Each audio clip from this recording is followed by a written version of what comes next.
Who remembers this Apple commercial from 1984? The information purification directives we have created for the first time in all history.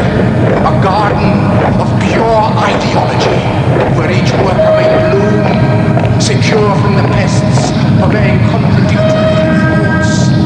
Our unification of laws is more powerful a weapon than any fleet or army on earth. We are one people, with one will, one resolve, one cause.